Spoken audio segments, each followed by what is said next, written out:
Deer মাধ্যমিক পরীক্ষার্থী বন্ধুরা, আজকে আমি এই ভিডিওতে 2024 সালের মাধ্যমিক যে ফিজিক্যাল সায়েন্সের যে কোয়েশ্চেন, সেই কোয়েশ্চেনের অ্যান্সারগুলো নিয়ে আলোচনা করব। এমসিকিউ যে কোয়েশ্চেনগুলো রয়েছে, তো চলো দেখি কোয়েশ্চেনের অ্যান্সারগুলো কি হতে পারে। ফার্স্ট কোয়েশ্চেন যেটা আছে, বহু বিকল্প ভিত্তিক প্রশ্ন, এর মধ্যে থেকে বায়োগ্যাসের মূল উপাদান, উত্তর হবে CH4। দ্বিতীয় প্রশ্ন, বাস্তব গ্যাস একটি আদর্শ গ্যাসের ন্যায় আচরণ করে, অ্যান্সার আসবে সিএরটা, সি নাম্বার, নিম্নচাপে এবং উচ্চ তাপমাত্রায়। 3 নম্বর প্রশ্ন যেটা রয়েছে, এসটিপিতে 44.8 লিটার CO2 এর মৌল সংখ্যা হচ্ছে 2। 4 নম্বর প্রশ্নের উত্তর যেটা আসবে 1। কোশ্চেনটা হচ্ছে আদর্শ গ্যাসের ক্ষেত্রে আয়তন গুণাঙ্ক ও চাপ গুণাঙ্কের অনুপাতের মান 1। 5 নম্বর প্রশ্ন, প্রতি স্বরাঙ্ক আলোর তরঙ্গ দৈর্ঘ্য, অপশন আসবে ডি এরটা, a+b²। 6 নম্বর প্রশ্নের উত্তর, বিবর্ধিত অসৎ বিম্ব, উত্তর আসবে বি এরটা, উত্তর লেন্স। 7 নম্বর প্রশ্নের উত্তর, একটি তারের মধ্যে দিয়ে তড়িৎ প্রবাহ হচ্ছে, এর উত্তর আসবে হ্রাস পাবে। এবং 8 নম্বর প্রশ্নের উত্তর 5 অ্যাম্পিয়ার, 5 অ্যাম্পিয়ার তড়িৎ প্রবাহ মাত্রার উত্তর আসবে 150 কুলম্ব। নেক্সট কোয়েশ্চেন 9এরটা, 9এর এই কোয়েশ্চেনের উত্তর আসবে 3/4 বিটা, যেটা আছে এই অ্যান্সারটা বি এরটা। 10এর কোয়েশ্চেনের অ্যান্সার আসবে B number, B option, C greater than দিয়ে যে অপশন, সি বি এর যে অপশনটা রয়েছে। 11এর অ্যান্সার আসবে সি এরটা, N281 CL, Na281 CL287।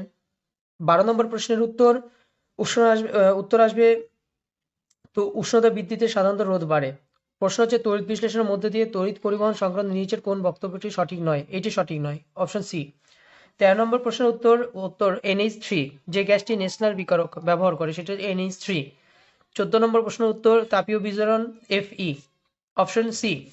15 নম্বর প্রশ্নের উত্তর, কোন রাসায়নিক বিক্রিয়া থেকে ক্লোরোফর্ম উৎপন্ন হয় CH2Cl2, অপশন সি। নেক্সট, 2 দাগের যে প্রশ্নগুলো উত্তর দিতে বলছে, একটা ক্লোরিন পরমাণু, এর উত্তর আসবে ClO3 ClO2। 2 নম্বর প্রশ্ন, বায়ুমণ্ডলে কোন স্তর সর্বনিম্ন তাপমাত্রা লক্ষ্য করা যায়, উত্তর হবে মেসোস্ফিয়ার। আন্তর্জাতিক স্পেস স্টেশন কক্ষপথটি বায়ুমণ্ডলের কোন স্তরে, এক্সোস্ফিয়ারে অবস্থিত। পি বনাম 1/v লেখচিত্রের প্রকৃতি হচ্ছে মূল বিন্দুগামী সরলরেখা। 4 নম্বর প্রশ্ন, পরম উষ্ণতার সঙ্গে গ্যাসের ঘনত্বের সম্পর্কটা ব্যস্তানুপাতিক। অ্যালুমিনিয়ামের দৈর্ঘ্য প্রসারণ গুণাঙ্ক, মানটা এখানে আমি লিখে দিয়েছি, দেখো 24 × -6 k⁻⁻1 10⁶ হবে এটা। কোন সূত্র থেকে গ্যাসের আয়তন প্রসারণ গুণাঙ্কের মান পাওয়া যায়, চার্লসের সূত্র। আপতন কোণ বাড়ালে প্রতিসংখ্য বাড়বে না কমবে, অপরিবর্তিত থাকবে। উত্তর লেন্স F2F দূরত্ব 2F এর বাইরে থাকবে। একটি বর্তনীতে, এটাও অ্যান্সারটা এখানে দেখো লেখা আছে 3 চিহ্ন দিয়ে। বালুচক্রে ঘূর্ণনের অভিমুখ কোন সূত্র দ্বারা, ফ্লেমিং এর বামহস্ত নিয়ম। 10এর নিয়ন্ত্রিত শৃঙ্খল বিক্রিয়া একটি ব্যবহারিক উল্লেখ নিউক্লিয় চুল্লিতে বিদ্যুৎ উৎপাদনের ক্ষেত্রে। নেক্সট, অথবা এই যে কোশ্চেনটা রয়েছে, নিউক্লিয় সংযোজনের আগে নিউক্লিয় বিভাজন ঘটানো হয়, প্রচুর শক্তির প্রয়োজন হয় নিউক্লিয়। এবং 11 দেখো বাম স্তম্ভ আমি মিলিয়ে দিয়েছি। নোবেল গ্যাসের সঙ্গে আসবে আরএন, ইনভারের সঙ্গে আসবে একটি সংকর ধাতু, সর্বনিম্ন এর উত্তর আসবে কার্বন দ্বারা বিজরণ, ঠিক আছে। এবং 4এর কোশ্চেন আসবে সি, কার্বন, সরি, 4টা আসবে সি এবং 3এরটা আসবে ACS। এবার অ্যান্সারগুলো তোমরা দেখে নেবে, এখানে আমি অ্যান্সারগুলো দিয়ে দিয়েছি লিখে। নেক্সট দেখো রয়েছে, আমাদের কি বলা হচ্ছে, কোশ্চেন অ্যান্সারগুলো দিতে হবে। এক কথায় দেখো, জল ও বেঞ্জিন এর মধ্যে কোনটি কেসিয়ে, এটা হচ্ছে জল। জলের তড়িৎ বিশ্লেষণ নামক কোন তড়িৎ যার মধ্যে অ্যাসেমে, তারপরে তড়িৎ বিশ্লেষণের নামে এসি, এটা জিসি হবে। 14 নম্বর প্রশ্নের উত্তর হবে আয়নিক যৌগ। 15 নম্বর, অ্যামোনিয়া থেকে উৎপন্ন একটি যৌগ ইউরিয়া। অথবা আছে সিলভার নাইট্রেট হচ্ছে Ag2S। 16 নম্বর, মেলমাইন প্রস্তুতি ইউরিয়া। 17 নম্বরে ইথানল দেওয়া আছে, দেখো সংকেতগুলো।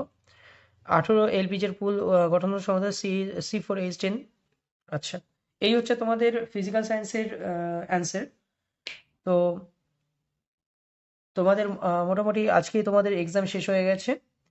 এরপরে আর এইচএস এর এক্সাম শুরু হবে। আমি এইচএসেও যারা হাই সেকেন্ডারি, যারা উচ্চ মাধ্যমিক দেবে, তাদের জন্য আমি অবশ্যই সাজেশন বানাবো এবং তার সাথে সাথে তাদের যে সাজেশনগুলো সাজেশনের সাথে সাথে এক্সামের যে এমসিকিউ অ্যান্সারগুলো আমি যখন এক্সাম শেষ হবে আমি আমার এই চ্যানেলে ছাড়বো।